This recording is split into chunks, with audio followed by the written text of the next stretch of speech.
Welcome to let's crack competition YouTube channel. दोस्तों आप सभी का हमारे YouTube channel let's crack competition में स्वागत है। दोस्तों मैं राजेश। दोस्तों इस वीडियो सेशन में मुगल एम्पायर का ये पार्ट 8 है। तो चलिए दोस्तों शुरुआत करते हैं। एंड दोस्तों subscribe my channel let's crack competition. So पहला क्वेश्चन है दोस्तों, शेर शाह कालीन प्रशासन में कानून गो का काम था। तो ये भूमि संबंधी रिकॉर्ड रखते थे, जैसे भूमि का किसके नाम से कौन सी भूमि है, कितने बीघा ज़मीन है, तो उसका ये शेर शाह सूरी की हम बात करें दोस्तों, आपने सुना ही होगा ना, कौन चौसा का युद्ध बाबर और शेर शाह सूरी के बाद हुआ था, कन्नौज का युद्ध, बेलग्राम का युद्ध, सरहिंद का युद्ध, ये सब मैं बता चुका हूँ दोस्तों। तो शेर शाह सूरी के बारे में काफ़ी हम डिस्कस कर चुके हैं। आगे बढ़ते हैं दोस्तों। अब है किसने शेर शाह कालीन ग्राम प्रशासन के संदर्भ में कहा था। ग्राम मतलब कि ग्राम गांव की जो प्रशासन के बारे में। एक जरीक्षण मृत्यु मुख में पहुंचने ही वाली वृद्धा अपने सिर पर स्वर्णाभूषणों से बड़ा टोकर रखकर यात्रा पर निकल पड़े, तभी कि चोर या लुटेरे की हिम्मत नहीं हुई कि वो बुढ़िया के पास भटक जाए। मतलब इसका शासन इतना स्ट्रिक्ट था ना दोस्तों शेर शाह सूरी का, कि मतलब एक बूढ़ी, एक बहुत ही ज़्यादा वृद्ध जिनको चलने का शक नहीं है, अगर अपने सर पे सोने से भरे टोकरी लेकर घूमे ना, तब भी किसी की हिम्मत नहीं है कि उससे कोई सामान चुरा ले, क्योंकि ये शेर शाह सूरी का बहुत डर था। इस बात को किसने लिखा है? बबास खां सरवानी ने। बबास का एक राइटर थे उस टाइम के, एक मतलब साहित्यकार थे।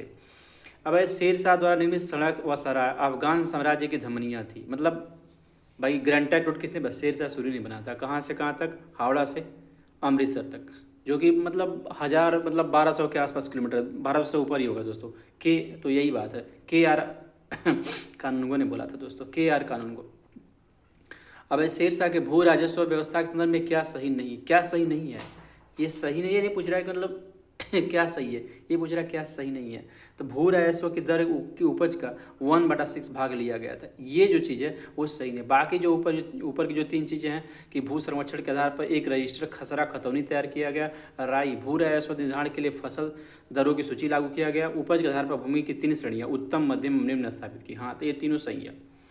अब है कि शेर शाह ने असरफी दाम नए सिक्के चलवाए थे जिन धातुओं के। देखो असरफी बना था सोना का, जो रुपया बना था चांदी का, और दाम किसका बना था? तांबा का। तो ये शेर शाह सूरी ने रुपया का ही प्रचलन किया था इंडिया में, जो अफगानी था।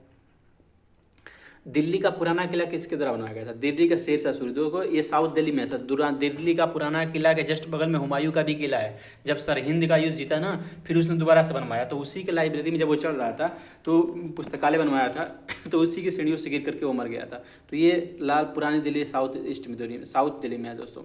अब देखो उमरकोट के राजा बिरसाल के महल में किस मुगल बादशाह का जन्म हुआ था? अकबर का। दोस्तों ये उमरकोट ना, ये पाकिस्तान के सिंध जिले में अमरकोट और उमरकोट नाम का एक शहर है दोस्तों। तो वहाँ का राजा राणा सिंह नाम करके एक राजा, राजपूत राजा हुए थे, तो उसी के मतलब महल में हुआ था। ये पाकिस्तान में है दोस्तों, तो ये मोस्ट इम्पॉर्टेंट है। ठीक है, आपको पता है ना कि बाबर का जन्म कब हुआ था? 1542 में हुआ था दोस्तों। मात्र 14 वर्ष की उम्र, 1556 में 13 वर्ष की उम्र में राजा बन गया था। हमीदा बानो बेगम कौन थी? ये तो आपको पता है, अकबर की माता का नाम। ऑब्वियस सी बात है, ये क्या थी? हुमायूं की पत्नी थी। अब देखो अकबर के संरक्षक बैरम खां का पता नहीं 1560। देखो क्या हुआ था कि ये जो अकबर था ना 1542 में ही 1556 में राजा बन गया था, जबकि बहुत छोटा था। तो बैरम खां था, एक सैनिक था, तो वो इसका संरक्षक था। तो बैरम खां ने क्या किया, 1556 से 1560 से तो काफ़ी इसका दबदबा बढ़ गया था। पूरा राजशाही परिवार, मतलब पूरा अकबर के परिवार में। तो ये अकबर को बात चुभती थी कि यार ये मंत्री है और मैं राजा हूँ, तभी इसकी मतलब इतनी ज़्यादा चल रही है। तो इसी में क्या हुआ था कि अकबर की एक दूध माता थी, दूध अभी आगे दूध माता मतलब दूध पिलाती थी, मतलब एक रखा गया था कि अकबर को दूध पिलाने के लिए दूध माता थी। तो वो इससे जलन रखती थी बैरम खां से, तो इसको भेज दिया गया था मतलब कि हज यात्रा पर, और उसी के दौरान इसकी हत्या करवा दी गई थी। क्यों? क्योंकि इसका मतलब बहुत ज़्यादा इंटरफेयर था, मतलब नाम मात्रा कर रहा था अकबर, क्योंकि संरक्षक था अकबर, वो छोटा था। तो अकबर को ये बात खलती थी कि हाँ भाई हम छोटे हैं, सारा काम यही कर रहा है। अब है कि सूरवंश के हिंदू प्रधानमंत्री हेमू पहले रेवाड़ी के बाजार में नमक बेचा करता था। सूर से शेर शाह सूरी, मगर वो बहुत बड़ा प्रतिभा संपन्न था। उसने अपने जीवन में लड़ी गई 24 लड़ाइयों में से 22 की जीता था। हेमू ने किस उपलक्ष्य में विक्रमादित्य की उपाधि धारण की थी? तो आगरा दिल्ली पर अधिकार करने के उपलक्ष्य। यही आगरा दिल्ली पर अधिकार करने के उपलक्ष्य में ही ये सूर्यवंश के हिंदू प्रधानमंत्री हेमू पहले रेवाड़ी मतलब ये पहले बहुत ही रेवाड़ी बेचा करते थे बाजार में, ठीक है, लेकिन बहुत बड़े मतलब प्रतिभा संपन्न थे। तो अपने जीवन में 24 में से 22 लड़ाइयाँ इन्होंने जीता था। जो क्या थे, हिंदू प्रधानमंत्री थे शेरशाह सूरी के। तो उन्होंने आगरा दिल्ली पर अधिकार करने के उपलक्ष्य में ये बात बोली थी।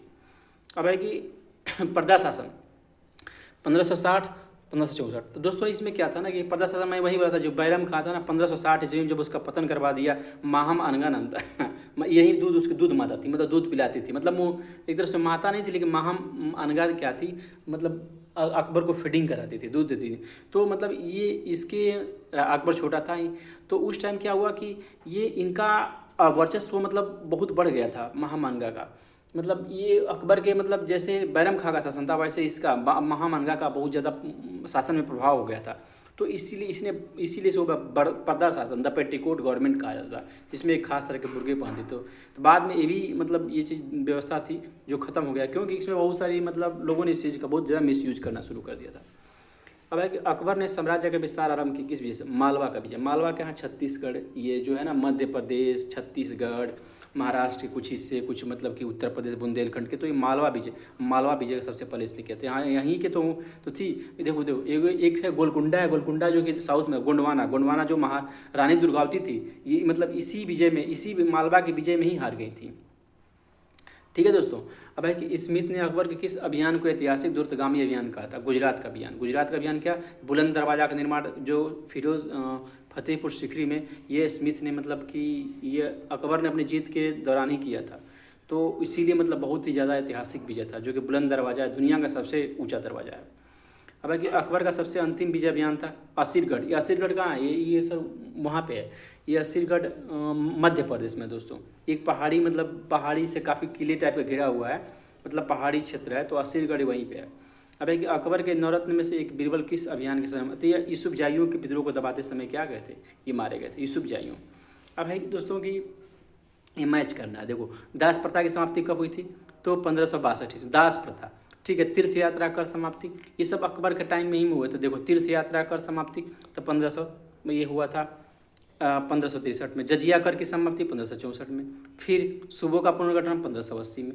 तो जजिया कर को देखो सबसे पहले किसने लगाया था? मोहम्मद बिन कासिम ने, फिर फिरोज तुगलक ने, फिर इसके बाद लगाया औरंगजेब ने। तो अकबर ने समाप्त कर दिया था, लेकिन फिर औरंगजेब ने इसको लगा दिया था दोस्तों। तो ये मोस्ट इंपॉर्टेंट है, तीर्थ यात्रा कर समाप्ति, दास प्रथा की समाप्ति, ये सब कुछ सुधार हैं सामाजिक।